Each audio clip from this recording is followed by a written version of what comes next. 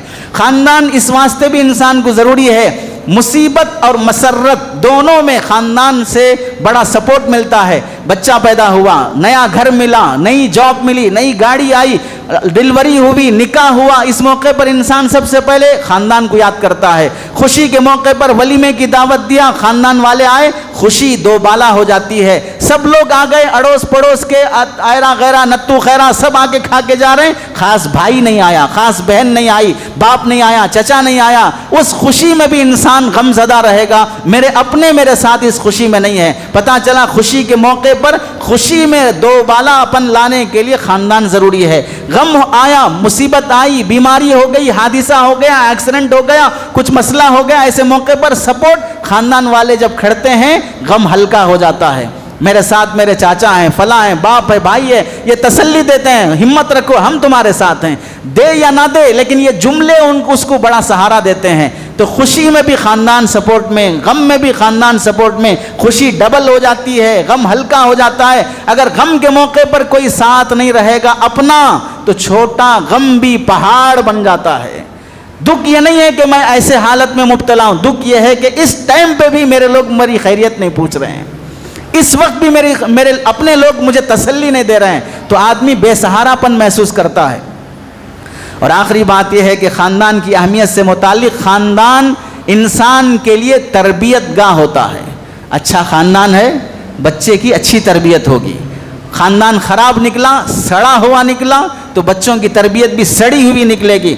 آوارہ قسم کے لونڈے بازی کرنے والے، بازاری پن کرنے والے اور چوری کرنے والے، ڈکیتی کرنے والے، کٹوں پہ بیٹھ کے رات گزار کر لوگوں کو تکلیف دینے والے، ان سب کا خاندان کیسا ہے؟ نہ باپ کو فکر، نہ ماں کو فکر، نہ احساس انسانیت ہے کہ اس طرح لیٹ سے گھر آنے پر، لوگوں کو تکلیف دینے پر، لوگوں کی چوریاں اور ڈکیتی کرنے پر ہمارے بچے کا کل فیوچر کیا ہوگا؟ تو پتہ وجہ کیا ہے کہ خاندان صحیح نہیں ہے۔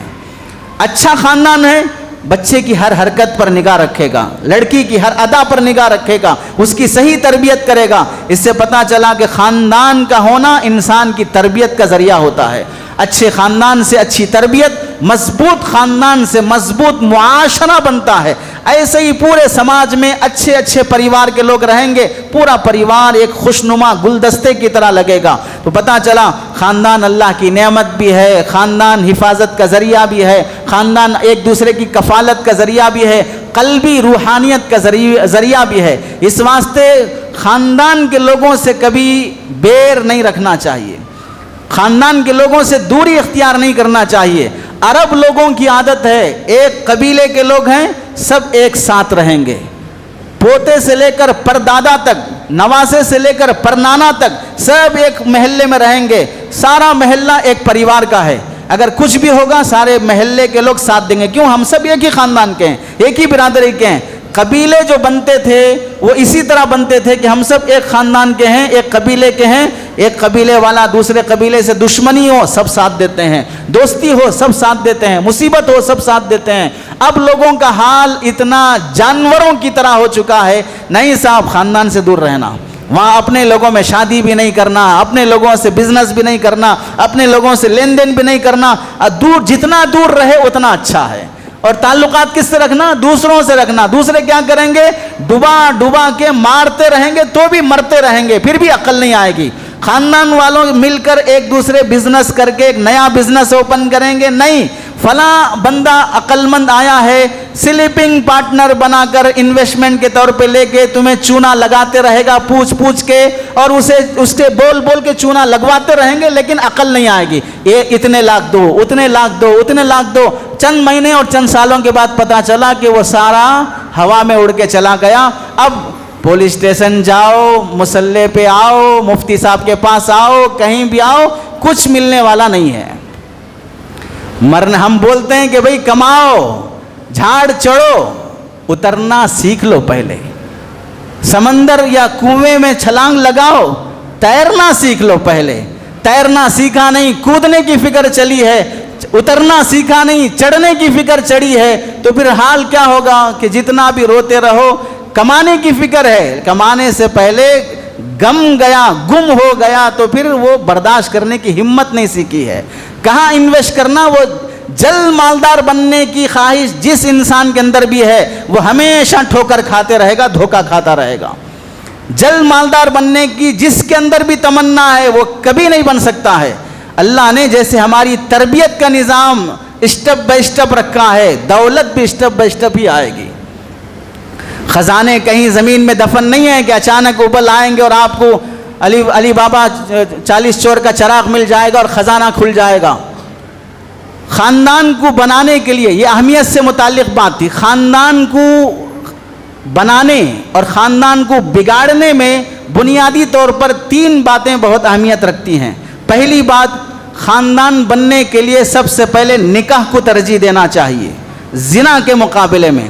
دوسری بات، خاندان بننے کے لیے عورت کی عصمت اور اس کی عزت کی حفاظت ضروری ہے، شادی کے پہلے بھی شادی کے بعد بھی۔ جس خاندان میں عورت اپنی عزت کی حفاظت نہیں کرتی، بازارو بن جاتی ہے، وہ خاندان کبھی خاندان نہیں بن سکتا ہے، وہ جانوروں کا جنگل رہے گا، انسانوں کا خاندان نہیں ہو سکتا ہے۔ تیسری بات، شادی سے پہلے اور شادی کے بعد عورت پر کمائی کا بوجھ نہیں ہونا چاہیے۔ عورت کی زندگی جینے کی کفالت اور معاونت یہ سارا مرد اپنے کندھوں پر لے گا تو پھر خاندان مضبوط ہوگا۔ ان تینوں باتوں کو سمجھیں۔ پہلی بات، نکاح یہ نسل بڑھانے کا ذریعہ ہے۔ نسل انسانوں کی بھی بڑھتی ہے، جانوروں کی بھی بڑھتی ہے، حتیٰ کہ درختوں کی بھی بڑھتی ہے۔ سائنس یہاں تک کہتی ہے درخت میں بھی میل اور فیمیل ہوتے ہیں، وہ بھی ایک دوسرے کے قریب ہوتے ہیں تو پھل اچھے لگتے ہیں۔ اس سے معلوم ہوا کہ نسل بڑھنے کا طریقہ پوری کائنات میں موجود ہے، ہر مخلوق کے ساتھ۔ لیکن جانوروں، حیوانوں اور انسانوں میں فرق یہ ہے، وہ بغیر نکاح کے نسل بڑھاتے ہیں اور انسان نکاح کے ذریعے سے نسل بڑھاتا ہے۔ تو نکاح یہ بنیادی صفت ہے انسان کو جو جانور سے ممتاز کر دیتی ہے۔ بغیر نکاح کے ملن ہوگا تو پھر وہ انسان کا خاندان نہیں بن سکتا۔ وجہ کیا ہے؟ وجہ یہ ہے انسانوں کو اللہ نے ایک بڑی نعمت دی ہے، وہ ہے حیا اور پاک دامنی۔ یہ انسانوں کو ملی ہے، جانوروں کو نہیں ملی ہے۔ اسی واسطے کپڑے انسان پہنتا ہے، جانور نہیں پہنتا۔ پہنے گا تو عجیب لگے گا، سرکش کا بندر لگے گا۔ ارے بندر تو بغیر کپڑے کے رہنا چاہیے، اب کپڑوں میں دکھ رہا ہے۔ ہاتھی تو بغیر چڈی کے رہنا چاہیے، اب وہ نکر میں دکھ رہا ہے تو تعجب لگے گا۔ وہ جانوروں کے لیے ہے۔ اب عجیب بات ہے کہ انسان بغیر نکر کے، انسان بغیر کپڑے کے، ارے انسانوں سے جانوروں میں جانا چاہ رہے ہو؟ اللہ نے امتیازیت تو کپڑوں سے رکھی ہے۔ یہ حیا تمہارا جسم، تمہاری باڈی کا اسکن اللہ نے جو بنایا ہے جانوروں سے الگ بنایا ہے۔ کسی جانور کو دیکھنے کے بعد انسان کے اندر شہوت نہیں جاگتی، سیکس کی خواہش پیدا نہیں ہوتی، کیونکہ جانور اگرچہ کہ ننگا ہو، اس کے جسم کی اسکن ہی ایسی ہے کہ اسے دیکھنے کے بعد انسان کو سیکس کا خیال نہیں آتا۔ انسان کی اسکن اللہ نے ایسی بنائی ہے کہ اگر یہ ننگا دکھے گا تو سیکس کا خیال پیدا ہونا شروع ہوتا ہے۔ اس حیا کو بچانے کے لیے اللہ نے کپڑے رکھے ہیں، لباس بہترین پہنو، بھرا ہوا پہنو۔ اب یہ حیا انسان کو ملی ہے، اسی واسطے اگر کوئی لڑکی با حیا ہے، پاک دامن ہے، تو کہیں گے پاک دامن عورت ہے، با حیا لڑکی ہے۔ لیکن کسی مرغی کو، کسی بلی کو، کسی کتی کو نہیں کہیں گے با حیا مرغی ہے، پاک دامن بکری ہے، پاک دامن کتیا ہے، پاک دامن بھینس ہے، ایسا نہیں کہیں گے۔ وجہ یہ ہے کہ وہاں دامن ہی نہیں ہے، پاک ہونا تو دور کی بات، دامن تو اسے ہوگا جسے کپڑے ہوں گے، وہاں دامن ہی نہیں تو پاک دامن کیا کہیں گے۔ یہ حیا کی حفاظت اللہ نے نکاح میں رکھی ہے، اسی واسطے نکاح بنیاد ہے۔ نکاح سے جو آپسی رشتے قائم ہوتے ہیں اس سے خاندان بنتا ہے۔ اب اس کے اپوزٹ یورپین کلچر اور ملکی قانون کیا بنتا گیا؟ نکاح کو گراتے اور گھٹیا بناتے ہوئے لیو ان ریلیشن شپ، تعلقات بنا کر رکھو، نکاح نہ کرو۔ کیا اس کا اثر ہوگا؟ خاندان ختم ہو جائے گا۔ تعلقات بنا کر رکھیں گے تو پھر کیا ہوگا؟ جب تک مزے مل رہے ہیں تب تک ساتھ رہیں گے، جب مزے ختم ہو گئے چھوڑ کے چلے جائیں گے۔ یہی تو کام پہلے سے کتا اور خنزیر کر رہے تھے۔ وہ کون سا پریوار بنا کر رہ رہے تھے؟ وہ بھی تو وہی لیونگ تو وہی کر رہے تھے۔ تو انسان کو پھر وہی حیوان بنانے کا قانون بننے لگا۔ یاد رکھو، زنا صرف اسلام میں نہیں، تمام مذاہب میں حرام اور ناجائز ہے۔ ہندو دھرم کے بارے میں آپ دیکھ لیں، سیتا جی جب گرفتار ہوئی، راون نے جب انہیں گرفتار کیا تو گرفتاری سے آزاد ہونے کے بعد شری رام جی نے سیتا کو جب واپس لائے، واپس آنے کے بعد اس بات کی قسم کھلائی، اتنے دن جب تم اس کے یہاں رہی تمہارا دامن پاک رہا، کوئی غلط کام تو نہیں ہوا، قسم کھاؤ۔ قسم کھانے کے بعد اپنے پاس رکھا۔ پتہ کیا چلا؟ حیا اور بدکاری کا فرق اس مذہب میں بھی ہے۔ عیسائی مذہب میں سب سے زیادہ حضرت عیسیٰ علیہ السلام کے بعد حضرت مریم رضی اللہ تعالیٰ عنہ کو پوجا جاتا ہے، اور حضرت مریم کی پاک دامنی اللہ نے خود قرآن میں بیان فرمائی ہے۔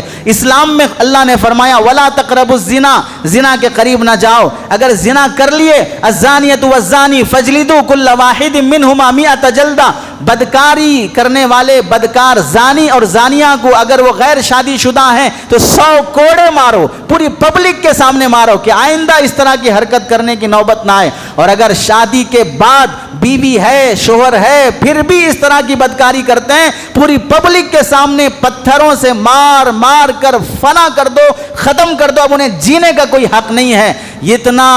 اتنی بڑی سزا تو اللہ نے ارتداد میں نہیں رکھی ہے۔ اسلام سے ہٹ کر کوئی بندہ کافر بن جائے، ایکس مسلم بن جائے تو بھی اتنی بڑی سزا نہیں ہے جتنا شادی کے بعد زنا کرنے پر اللہ نے سزا رکھی ہے۔ اور اس کے بعد حدیث میں آپ نے فرمایا مصلیحتن وجلد 100 وتغریب عام، کہ بعض مرتبہ 100 کوڑے بھی مارو اور 1 سال کے لیے شہر بدر کر دو، تڑی پار کر دو، 1 سال یہ شہر میں نہیں دکھنا۔ اگر یہ کسی جانور کے ساتھ صحبت کر لیتا ہے تو اس جانور کو قتل کر دو اور اس کا گوشت بھی مت کھاؤ، اس کا گوشت کھانا بھی مکروہ قرار دیا ہے۔ وجہ یہی ہے کہ بدکاری کا کوئی اعلیٰ ذریعہ یاد دہانی اسے دیکھے تو وہ واقعہ یاد آ رہا ہے، ایسا کوئی نہیں بچنا۔ ختم کرو، اس واسطے کہ یہ زنا خاندان کو فنا کر دیتا ہے، خاندانی اہمیت ختم کر دیتا ہے۔ اور آج حال یہ ہے، اللہ کے نبی علیہ السلام نے فرمایا بدکاری کر لینے پر یہ گناہ، یہ سزا ہے۔ بدکاری کر لینے کے بعد اگر زندہ رہ گئے، جیسے کہ آج کوئی قانون نہیں ہے، قانون بھی کرائم کرنے والے کرمنلوں کے سپورٹ میں ہے، تو پھر ایسے موقع پر اللہ کے نبی علیہ السلام کی پکڑ سے نہیں بچ سکتے۔ تو اللہ کے نبی نے فرمایا بدکاری کے بعد مر جاتے تو یہ سزا ہے مرنے کی، اور اگر زندہ رہ گئے، جیسے کہ اب کئی زانی جی رہے ہیں، کئی زانیاں جی رہے ہیں، انہیں لائسنس مل رہا ہے دھندا کرنے کا، دھندا چلانے کا، ایکسپورٹ کیا جا رہا ہے لڑکیوں کو، اور اسے ملکوں کا سب سے بڑا بزنس بنایا جا رہا ہے۔ لڑکیوں کا کڈنیپ کر کے انہیں جاب دلانے کے بہانے، بھیک منگوانے کے بہانے انسانوں کا اسمگلنگ کیا جا رہا ہے۔ اللہ کے نبی علیہ السلام فرماتے ہیں جب ایسے دھندے پہ لگیں گے سلط اللہ علیہم الموت، اللہ ایسی قوم پر موت مسلط کر دیں گے، نہیں مرے پھر بھی تو دوسرا فشا فیہم الطاغوت والاوجاع التي لم تكن مضت فی اسلافہم الذین مضوا، ان کے باپ داداؤں نے بھی وہ بیماریاں نہیں دیکھی ہوں گی جو بیماریاں اللہ ابھی اس قوم میں پیدا کریں گے۔ اب جینا بہت مشکل ہے، بیماری کے ساتھ جینا بہت دشوار ہے، ایسی بیماریوں میں اللہ تعالیٰ مبتلا کریں گے۔ ناجائز تعلقات سے منہ کو منہ لگا رہے تھے، کرونا وائرس آیا تو کتنا ڈسٹنس رکھا، پتا چلا ناحق طریقے سے گھس رہے تھے ایک دوسرے میں، اللہ نے وائرس کے ذریعے سے ایک دوسرے سے ڈسٹنس مینٹین کرایا، بیوی سے بھی دور، اولاد سے بھی دور، ماں باپ سے بھی دور، ایسی بیماریاں مسلط کر دیں گے کہ باپ دادا نے کبھی سنا بھی نہیں ہوگا۔ اس واسطے زنا بہت بڑا گناہ ہے جو خاندان کو ختم کر دیتا ہے۔ اور فطری طور پر بھی دیکھو، سائیکالوجی کے حساب سے بھی دیکھو، انسان شادی جب کرنا چاہتا ہے، لڑکا ہو یا لڑکی ہو، کیسے رشتے کو پسند کرے گا؟ کنوارا لڑکا، کنواری لڑکی، اس رشتے کو ہر آدمی ترجیح دے گا۔ کنوارا کسے کہتے ہیں؟ کنواری کسے کہتے ہیں؟ اللہ نے عورت کے شرمگاہ میں ایک پردہ رکھا ہے جو بہت باریک اور پتلا ہوتا ہے، اس کے ذریعے سے اس کا کنوارا پن باقی رہتا ہے۔ یہ کیوں رکھا گیا؟ یہ اپنی عزت کی حفاظت، صحبت جس جگہ پر ہوتی ہے اسی جگہ پر اللہ نے پردہ رکھا ہے کہ اس پردے کی حفاظت ایسی ہو کہ بالغ ہونے کے بعد شوہر کے پاس جانے تک اس پردے کی حفاظت رہے۔ تو یہ کنواری لڑکی ہے، شوہر کے پاس جانے سے پہلے اگر کہیں پر منہ مار لیا، بدکاری ہو گئی تو کنوارا پن ختم ہو گیا۔ اب جو کنوارا پن ختم ہو گیا، اب اس لڑکی کو کوئی شادی میں رکھنا ترجیح نہیں دیتا ہے۔ اسی واسطے اگر کسی لڑکے کو دو رشتے آئے، ایک کنواری لڑکی، ایک شادی شدہ بیوہ عورت، مطلقہ عورت، مختلیہ عورت، اس کا رشتہ بھی آئے تو کس کو زیادہ ترجیح ملے گی؟ کنواری لڑکی کو نکاح کرنے میں ترجیح دیں گے۔ کنوارے لڑکے کا رشتہ بھی آیا اور ایک شادی شدہ مرد کا بھی رشتہ آیا، لڑکی کون سے رشتے کو پسند کرے گی؟ کنوارے لڑکے کو پسند کرے گی۔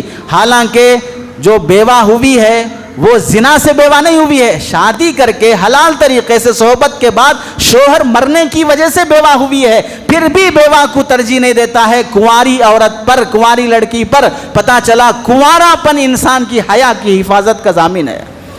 یہ کنوارا پن اگر کہیں اور ختم ہو جاتا ہے تو اس عورت کی کوئی ویلیو نہیں رہتی ہے۔ حلال رشتوں میں انسان بیوہ کے مقابلے میں کنواری کو ترجیح دیتا ہے۔ اگر پتہ چلا کہ میری بیوی جو میرے پاس آئی ہے وہ پہلے سے دسیوں کے پاس رات گزار کے آئی ہے تو پھر اس شوہر کا دل کیسے گوارا کرے گا اس کے ساتھ زندگی گزارنا؟ بیوہ کو جب وہ ایکسیپٹ نہیں کرتا ہے تو پھر بازاری عورت کو کیسے وہ ایکسیپٹ کر لے گا؟ اس لیے زنا کے مقابلے میں نکاح کو بہت اہمیت اور ترجیح حاصل ہے۔ اور آج کل دیکھیں سماج میں ایسے پاگل بھی ہیں، ہمیں یہ سمجھنا چاہیے کہ حیا اور پاک دامنی کی اس علامت کو اللہ نے اس طریقے سے اہمیت دی ہے۔ اگر یہ عصمت زنا سے ختم ہو گئی تو نکاح کا جب معاملہ ہوگا، لڑکی کے جب قبول کرنے کا ٹائم آئے گا تو اس کی قبولیت کے احکام بھی بدل جاتے ہیں۔ لڑکی کنواری ہے، خاموش رہ گئی تو بھی سمجھیں گے شرم کی وجہ سے خاموش ہے، لیکن بازاری بن گئی، اب اس کے نکاح کا موقع آ گیا اور قبول کرنے کا ٹائم آیا، تب خاموش رہ رہی ہے، تب بولیں گے اب شرما کے کیا فائدہ، ساری عزت تو پہلے ہی بازار میں لٹ گئی ہے، اب منہ سے بولو جو بولنا ہے، اب تمہاری خاموشی کا کوئی اعتبار نہیں ہے۔ حیا باقی رہتی ہے جب کنوارا پن باقی رہتا ہے۔ پہلے زمانے میں کیسی حیا اور غیرت پائی جاتی تھی۔ ایک دیہات کے رہنے والے دیہاتی شخص نے اپنی بیوی کے ساتھ کہیں سفر کیا، راستے میں ٹھوکر لگ کر بیوی گر گئی، چہرے سے نقاب ہٹ گیا۔ سڑک پر بیٹھے ہوئے لوگوں نے اس کی بیوی کے چہرے کو دیکھ لیا۔ دیہاتی شخص کو اتنی غیرت آئی کہ میری بیوی کے چہرے پر غیر مرد کی نگاہ پڑ گئی ہے، گھر پہنچتے ہی فوراً اس نے طلاق دے دیا۔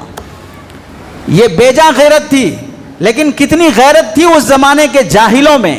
اور آج انسان ایکس کے نام پر کیا کیا کر رہا ہے، کیا کیا کر رہا ہے، لڑکا ہو یا لڑکی ہو، لیکن شرم تک بھی نہیں آ رہی ہے۔ اور اس دیہاتی مرد نے کیا کہا، جس گلاس کے پانی میں مکھی پڑ جائے انسان وہ پانی پینا گوارا نہیں کرتا، جس پانی میں کتا منہ ڈال دے سانپ وہ پانی پینا گوارا نہیں کرتا، پھر میں ایسی عورت کو بیوی بنا کر کیسے رکھوں جس میں پورا محلہ دلچسپی لے رہا ہو، جس میں پورا محلہ دلچسپی لے رہا ہو، میں اسے اپنی بیوی بنا کر کیسے رکھوں؟ غیرت گوارا نہیں کرتی ہے. عصمت خاندان کی حفاظت کا ذریعہ ہی نہیں ہے، سماج کا حق ہے، خاندان کا حق ہے. سمجھو لڑکی شادی کے قابل ہو گئی، شادی نہیں ہوئی لیکن وہ بوائے فرینڈ بنا رہی ہے، نیا نیا بوائے فرینڈ سال بدلنے کی طرح بدل رہی ہے. تو پھر جب خاندان کے لوگوں کو پتا چلے گا کہ میری بہن کا کوئی بوائے فرینڈ ہے، میری بھتیجی کا کوئی بوائے فرینڈ ہے، میری بھانجی کا کوئی بوائے فرینڈ ہے، تو انسان کی عزت باقی رہے گی؟ وہ سمجھے گا کہ فخر کرے گا کہ ہاں میری بیٹی کا، میری بھانجی کا، میری نواسی کا، میری پوتی کا 1 سے 4 مردوں سے تعلق ہے، اس پر فخر آئے گا. انسان کی انسلٹ ہو جاتی ہے، ذلیل ہو جاتا ہے، شرم سے منہ اٹھا نہیں سکتا ہے. اس سے پتا چلا زنا کر لینا صرف اس کا پرائیویٹ مسئلہ نہیں ہے، اس لڑکی یا لڑکے کا نجی مسئلہ نہیں ہے، یہ خاندان کا بھی مسئلہ ہے. جس خاندان کی لڑکی آزاد ہو جائے اس خاندان کی عزت نہیں رہتی. یہی تو وجہ ہے کہ آج کل بعض پاگل کتے جو مارکیٹ میں آ رہے ہیں، کھلے عام جمہوری اور سیکولر ملک میں بے دھڑک بھونک رہے ہیں کہ جو مسلمان کی ایک لڑکی سے نکاح کرے گا اسے 5 لاکھ کا انعام دے گا. ان پاگل کتوں کو یہ بھونکنے کی وجہ کیوں پیش آئی کہ جس مسلمان کی لڑکی غیر کا بستر بن گئی اب اس مسلمان کے خاندان کی کوئی عزت باقی نہیں رہے گی. جب پتہ چلے گا لڑکا باپ دیندار ہے، نمازی ہے، اللہ نہ کرے مولوی ہے، تبلیغی ہے، اللہ والوں کی صحبت پایا ہوا ہے، لیکن لڑکی کسی غیر مسلم کا بستر بن کر حرام بچے جنم دے رہی ہے، اب وہ کیا منہ اٹھا کے سماج میں بات کر سکتا ہے؟ ایسے اگر 500 گھرانوں سے لڑکیاں چلی جائیں، 500 خاندان کے لوگ کتنے شرم سے ڈوب مر جاتے ہیں. تو یہی حکمت ہے باطل اور دشمن کی کہ وہ مسلمانوں کی لڑکیوں کو ٹارگٹ بنانے کے اعلان پر 5 لاکھ کا اعلان کر رہے ہیں، اور سیکولر ملک ہے صاحب، بولنے کی آزادی، بھونکنے کے کتوں کو جیسے آزادی ملی ہے ویسے ایسے کتوں کو بھی ملی ہوئی ہے. تو عصمت کی حفاظت یہ خاندان کا حق ہے. کوئی ایک لڑکی آزاد بن جائے تو اس خاندان کی ناک کٹ جاتی ہے. شریعت نے اسی وجہ سے یہ تعلیم دی ہے کہ لڑکیوں کی حیا کی حفاظت، ان کی عزت کی حفاظت. عصمت سماج کا بھی حق ہے. یاد رکھیں سماج میں ہم کھلے عام گاڑی لیے نکل گئے، لڑکی کہیں جانا ہو، کالج جانا ہو، ہاسپٹل جانا ہو، مارکیٹ جانا ہو، بائک لی، آٹو بک کری، نکل گئی. کس ہمت سے نکل رہی ہے؟ اس ہمت سے نکل رہی ہے کہ میری عزت محفوظ ہے، بازو والا مجھے چھیڑے گا نہیں، منہ مارے گا نہیں، کاٹنے دوڑے گا نہیں، یہ اطمینان ہے. تبھی لڑکیاں عورتیں گھر سے باہر نکل رہی ہیں.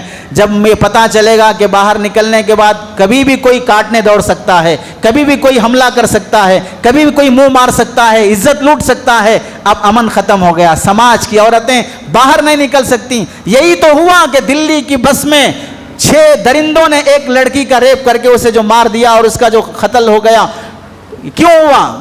بسوں میں امن نہیں ہے، ٹریفک پلیس میں جہاں پر لوگ پبلک عام طور سے آتی جاتی ہے وہاں پر امن نہیں ہے. تو پھر سماج کا حق جو امن ہے وہ ختم ہو جاتا ہے ان درندوں کی وجہ سے جہاں پر زنا کی اجازت دے دی جاتی ہے.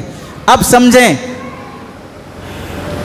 اصل مسئلہ کیا ہے. اصل مسئلہ یہ ہے اپنے اس ملک کا قانون یہ بنا ہے 18 سال تک تو آپ اپنی بیٹی کو قابو میں کر سکتے ہیں. 18 سال کے بعد اب آپ کی وہ بیٹی نہیں ہے، جنگل کی درندی ہے. 18 کے بعد 18+، سب جگہ قانون بن گیا نا 18+. اب وہ کس کے بھی ساتھ گھومے، کہیں بھی سوئے، کچھ بھی کرے، کوئی پوچھنے والا نہیں. نہ باپ کو حق، نہ ماں کو حق، نہ خاندان کو حق. 18 سال تک پال کر ذمہ داری سے خدمت کرنے والے یہ ماں باپ کیا جانور تھے؟ پاگل تھے؟ خود ان جنم دینے والے ماں باپ کو ان پر حق نہیں ملے گا اپنی بیٹی کے حق میں. اب وہ کسی کے بھی ساتھ رہ سکتی ہے. تو اس 18+ کے قانون کی وجہ سے کتنی لڑکیاں آزاد ہوتی جا رہی ہیں. کتنی لڑکیاں ابھی حال میں 5 سال 7 مہینے 8 دن کے آس پاس کی لڑکی نے بچہ جنم دیا باہر کنٹری میں، تو بھی کوئی ہلہ نہیں مچ رہا ہے. 6 سال کے اندر کی لڑکی. اور حضرت اماں عائشہ رضی اللہ تعالیٰ عنہ کا 9 سال کی عمر میں نکاح ہونے پر ایکس مسلم جیسے حیوان کتے بھونکتے پھر رہے ہیں میڈیا میں. 9 سال کی لڑکی کا نکاح ہوا 1400 سال پہلے تو بھونک رہے ہیں. 2025 میں 6 سال کے اندر سے کم عمر کی لڑکی بچہ جنم دے رہی ہے تو بھی کوئی بھونکنے والا نہیں ہے. پتہ چلا یہ بے حیائی جو عام ہو رہی ہے دماغ جو خراب ہو رہا ہے. 18+ کا قانون سمجھیں. قصاب کے ہاتھ میں چاقو ہے, گوشت خریدنے والا اطمینان سے دکان کے پاس کھڑے ہو کر خریدے گا. ڈاکٹر کے ہاتھ میں چاقو ہے, پیشنٹ اطمینان سے لیٹ کر آپریشن کرا لے گا. پاگل کتے کے ہاتھ میں اگر چاقو ملے گی تو پھر سماج کا کوئی فرد قریب نہیں جا سکتا ہے. ایسے ہی قانون اگر پاگلوں کے ہاتھ میں آ جائے, قانون اگر آوارہ آزاد جانوروں کے ہاتھ میں آ جائے, 18 کے بعد سب کو کھلی آزادی دے دی جائے, تو پھر حیا اور پاک دامنی کہیں باقی نہیں رہے گی. اسی واسطے شریعت نے اس بات کا اہتمام کیا ہے کہ بدکاری سے اپنے خاندان کو بچاؤ. اسلام کی نظر میں عورت کا پردہ اسی واسطے کیا گیا کہ عورت پردے میں رہے گی تو عزت محفوظ ہے تو خاندان پنپے گا, محفوظ رہے گا. اسی واسطے کو سسٹم سے اسلام منع کرتا ہے کہ لڑکے لڑکیاں آپس میں نہ پڑھیں, نہ بیٹھیں, نہ چلیں. تنہائی میں لفٹ میں بھی اگر تم جاتے ہو تو اکیلی عورت کے ساتھ لفٹ میں نہ چڑھو, اسے جانے دو, 5 منٹ انتظار کر لو, تنہا جاؤ. لڑکیوں کے ساتھ تنہائی میں نہ رہو. حتیٰ کہ اسلام میں نوجوان لڑکی کو سلام کرنے سے بھی منع کیا گیا ہے, مصافحے سے منع کیا گیا ہے, نظروں کی حفاظت کا حکم دیا گیا ہے. امام شافعی رحمۃ اللہ علیہ تو اتنے تقوی کا فتویٰ دیتے ہیں کہ اگر وضو کرنے کے بعد عورت ہاتھ لگا دے تو وضو ٹوٹ جائے گا. اتنا اپنے آپ کو پاک دامن رکھو. اللہ کے دربار میں حاضر ہوتے ہوئے نظروں کی حفاظت, اور غیر محرم سے بلا ضرورت بات کرنے سے منع کیا گیا. سمجھو کعبۃ اللہ میں عمرہ کرنے گئے ہیں, حج کرنے گئے ہیں, کعبے کے امام کے پیچھے نماز پڑھنے کے لیے کھڑے ہیں. ہمارے بازو اگر کوئی اجنبی عورت آ کر کھڑی ہو جائے, ہماری بیگم ہی کھڑی ہو جائے, پھر بھی فقہا یہ فرماتے ہیں محاذات مرأت, یعنی نماز میں عورت بازو کھڑی ہو گئی, سامنے کھڑی ہو گئی, اب اس نمازی کی نماز نہیں ہوگی.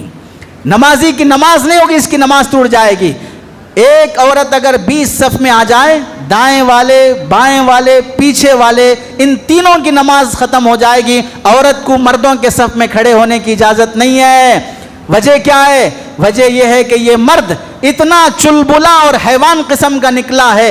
کعبے میں کھڑے ہو کر عورت اگر بازو کھڑے ہوگی تو اب اس کا دل کعبۃ اللہ کی طرف نہیں رہے گا. بیت اللہ میں کھڑے ہو کر یہ اللہ کے بارے میں نہیں سوچے گا. بیت اللہ میں کھڑے ہو کر بھی یہ دوسری عورت کے بارے میں سوچے گا. اور تو اور جتنے ہم میں سے کتنے ایسے لوگ ہوں گے عمرہ کرتے ہوئے, طواف کرتے ہوئے دنیا بھر کی آئی ہوئی عورتوں پر نظر ڈالتے ہیں, بدنگاہی کرتے ہیں. معلوم کیا ہوا؟ بچے والا, 4 بچے والا, 6 بچے والا کعبۃ اللہ میں پہنچ کر اللہ کے دربار میں ہو کر اپنے نگاہوں کی حفاظت کعبۃ اللہ میں نہیں کر سکتا ہے. اپنی جوان بیٹی کو کالج میں بھیج کر کہتا ہے کہ اپنی حفاظت کرنا. کعبۃ اللہ میں خود نہیں بچ سکا بدنگاہی سے, بیٹے سے کہہ رہا کہ کالج میں اپنی نگاہ کی حفاظت کر کے دکھانا. اس لیے اسلام نے یہ تعلیم دی ہے کہ حیا کی حفاظت بہت بڑا اہم رکن ہے. تبھی تو قانون کا سہارا لیتے ہوئے اپنی بیٹیوں کے آزاد ہونے سے پہلے انہیں حیا کی تعلیم دو. حیا کی تعلیم میں اس بات کا لحاظ رکھو کہ انہیں بچپن سے ہی لباس حیا والا پہناؤ. حیا کے واقعات سناؤ.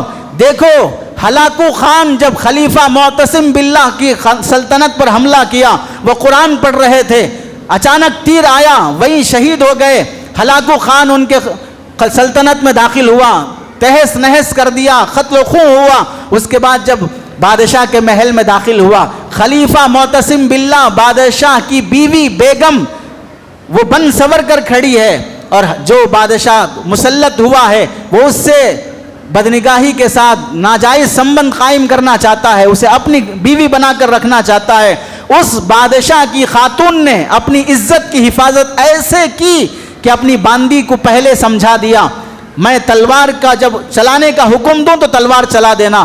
بادشاہ قریب آیا, اس نے کہا کہ بادشاہ ایک پہلے بات دیکھ لیں, میرے شوہر کی ایک تلوار بڑی جادو کی تلوار ہے, وہ شوہر چلائے تو ہی چلتی ہے, دوسرا چلائے تو نہیں چلتی ہے, آپ ایک بار دیکھ لیں. اپنی باندی سے کہا کہ چلاؤ تلوار. جب اس نے تلوار چلائی گردن پر, گردن جدا ہو گئی. کیا مسئلہ تھا؟ مسئلہ یہ تھا کہ غیر مرد میرا ہاتھ لگانے سے پہلے سر تن سے جدا ہو جائے, مر جاؤں گی لیکن غیر کو جسم پر ہاتھ لگانے نہیں دوں گی. ایسے اپنی عزت کی حفاظت کی ہیں. آپ کو معلوم ہوگا حضرت امام طحاوی رحمت اللہ علیہ بڑے فقہا میں سے گزرے ہیں. ان کی بیٹی بڑی عالمہ تھی، فقہ کا املا کرانا، پرنٹر تو آج نکلے ہیں، کمپوزنگ تو آج نکلا ہے، ان تابعین کے فقہا کے زمانے میں نہیں تھا. اپنی بیٹی جو عالمہ ہے، فقیہہ ہے، اس سے املا کراتے تھے، لکھاتے تھے کتاب.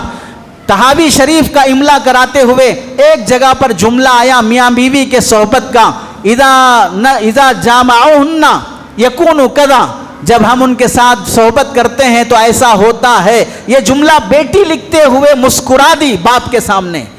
تو حضرت امام طحاوی کو اتنی غیرت آئی کہ میری بیٹی کا ایسے موقع پر باپ کے سامنے مسکرا دینا یہ شرم اور حیا کے خلاف ہے. اس غم میں ان کا انتقال ہو گیا، اس غم میں ان کا انتقال ہو گیا کہ میری بیٹی بے حیا ہو چکی ہے. حالانکہ صرف مسکرائی ہے وہ لکھتے ہوئے.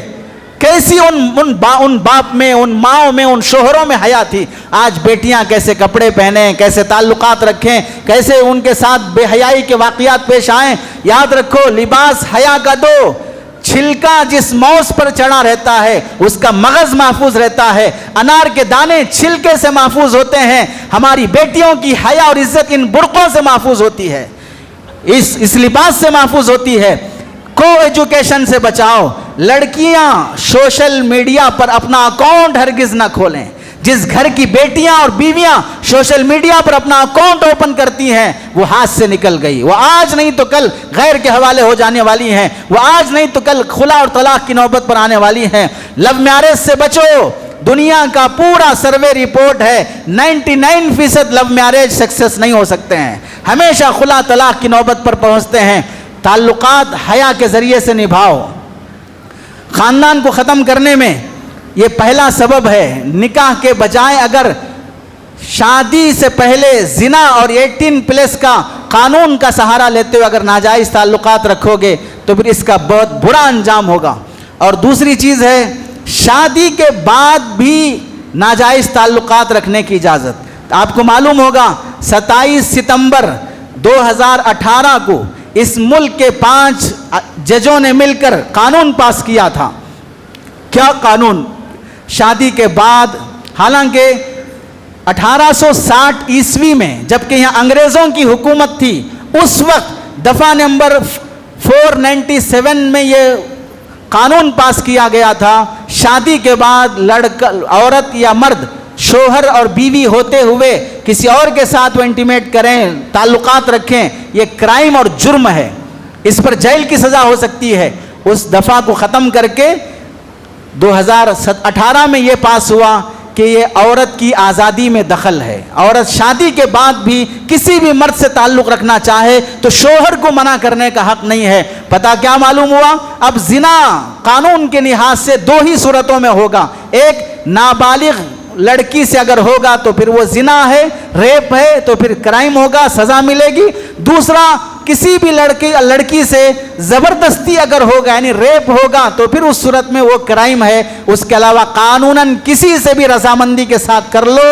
شادی ہونے کے بعد شوہر ہوتے ہوئے بیوی دیور سے ملے، جیٹ سے ملے، سسر سے ملے، پڑوسی سے ملے، پورے محلے سے ملے تو بھی شوہر کو آبجیکشن کرنے کا اختیار نہیں رہے گا. تو پھر کون ایسا بے وقوف ہے جو یہ سوچے گا بھینس تو میں پالوں، دودھ سارے محلے کے لوگ پئیں گے؟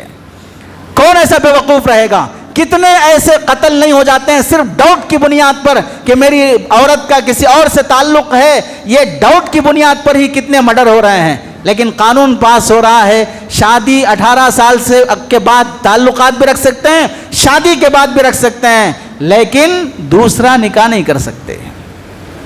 زنا کوئی بھی کر سکتا ہے، شادی کے بعد بھی کر سکتا ہے. 4 مردوں سے عورت تعلق رکھے شادی کیے بغیر ٹھیک ہے، لیکن شادی کر کے مرد اگر دوسرا تیسرا کر لے تو پھر وہ کرائم ہے، پھر وہ قانون کے خلاف ہے، پھر بدنام کیا جائے گا مرد کو، مسلمانوں کو کہ دوسرا تیسرا نکاح کرتے ہیں. شادی کے بعد اپنی عورتوں میں حیا پیدا کرو، حیا کی تعلیم. اس کے کیا نقصانات ہیں یہ مستقل مضمون ہے. اور تیسرا ہے شادی کے بعد عورت پر مالی بوجھ نہ ڈالو. مالی بوجھ کے بھی نقصانات ہوتے ہیں. کسی اور جمعہ انشاءاللہ یہ 2 مضامین جو باقی ہیں کہ شادی کے بعد عورتوں کے تعلقات سے کیا نقصان سماج کو ہوتا ہے، خاندان پر کتنا فرق پڑتا ہے، اور شادی کے بعد اپنی بیوی کو کمانے پر اگر رکھے گا تو اس سے کتنا نقصان ہوتا ہے اور اس کا حل کیا ہے کسی اور موقع سے بیان کیا جائے گا۔ عام طور سے لوگ سمجھتے ہیں رسمی لحاظ سے چونکہ 15 اگست ہے آزادی کے عنوان پر بولنا چاہیے۔ ہم یہ سوال کرتے ہیں بالکل بولنا چاہیے اور ہم بول بھی چکے ہیں۔ آزادی کے عنوان پر اپنا اسی ممبر سے کیا گیا بیان موجود ہے اور سنتے بھی ہیں لوگ، لیکن ہمیں یہ سوچنا چاہیے آزادی جب بھی 15 اگست آئے 26 جنوری آئے تو مسجدوں میں ممبروں پر مدرسوں میں اسکولوں میں جھنڈا لہرا کر 2-4 جملے ہمارے اکابر اسلاف اور فریڈم فائٹرز کے بارے میں کچھ بول کے اور جنگنا پڑھ کے نکل جانا یہ آزادی کا حق ہے۔ 79ویں آزادی ہم منا رہے ہیں اس سال، اس کے باوجود بھی کیا ملک آزاد ہوا؟ بھوکمری سے آزاد ہوا، مہنگائی سے آزاد ہوا، مسلمانوں کو ڈپریشن میں لانے سے آزاد ہوا، جاب ملنے سے جو پریشانیاں لا رہی اس سے آزاد ہوا، مسلمانوں کو ٹارگٹ بنا کر ان کی مسجدیں جو ڈھائی جا رہی کیا ملک اس سے آزاد ہوا؟ درگاہوں پر جو بلڈوزر، گھروں پر جو بلڈوزر چل رہے ہیں اس سے آزاد ہوا؟ پتہ چلا ملک ایک ظالم کے تشدد سے نکل کر دوسرے ظالم کی غلامی میں آیا ہے، ظالمانہ قوانین کے غلامی میں آیا ہے۔ ہم آزادی اس کے بعد جو کرنے کے کام تھے کیا وہ کر رہے ہیں؟ صرف چند فقہا، چند علماء اور چند فریڈم فائٹرز کی تعریفیں کرنے کے بعد ہمیں ایجوکیشن میں جیسے آگے رہنا تھا کیا ویسے آگے ہیں؟ ہمارے مسلمان IPS IAS میں جیسے آگے رہنا تھا کیا ویسے ہیں؟ ہماری بیٹیاں جیسی حیا اور پاک دامنی سے جینا تھا کیا وہ رواج ہے؟ ہمارے مسلمان شادیوں پر جو سادگی لانا چاہیے تھا کیا وہ سادگی ہمارے اندر آئی ہے؟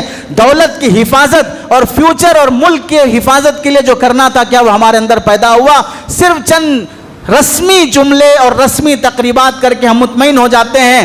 ایسے جھنڈے لہرانے سے دشمن بھی خوش ہونے والا نہیں ہے، وہ پوری پلاننگ کے ساتھ CA NRC سب نافذ کرتے جا رہا ہے، وہ مسلط ہوتے جا رہا ہے، وہ جگہ اور زمین تنگ کرتے جا رہا ہے۔ مسلمانوں کو آزادی کے بعد کرنے کے جو کام تھے وہ کرنے تیار نہیں ہے۔ آباد کرو کٹے اور چبوترے، شراب اور نشے کے عادی بنتے جا رہے ہیں، مسلمان اسلام کے نام پر دھبا اور داغ بنتے جا رہے ہیں۔ کہاں امن ہے؟ کہاں سکون ہے؟ کہاں پر مسلمان اپنا پیسہ انویسٹ کر رہا ہے؟ کہاں مسلمان اپنے گھر کو وقت دے رہا ہے؟ کہاں مسلمان بیٹیاں برقعوں میں رہ کر کتنا بدنام کر رہی ہیں اسلام اور مسلمان کو؟ برقعوں میں رہ کر کیسی کیسی حرکتیں ویڈیوز عام ہوتی جا رہی ہیں۔ کیا ایک دن کے جھنڈا لہرانے کے بعد سارا سال ہونے والی بدتمیزیاں، بدماشیاں، بے حیائیاں اور حرام کاریاں یہ سب آزادی کا سکون اور اطمینان ہمیں دلائیں گی؟ بالکل نہیں ہو سکتا ہے۔ آزادی کے بعد کرنے کے جو کام ہے وہ کریں، آزادی کے بعد جو ذمہ داریاں ہیں وہ نبھائیں، تاکہ پھر کوئی نئی غلامی کا دور دیکھنا نہ پڑے، اللہ سے دعا ہے کہ اللہ تعالی ہم سب کو عمل کی توفیق نصیب فرمائے۔ آمین۔ وآخر دعوانا الحمدللہ رب العالمین۔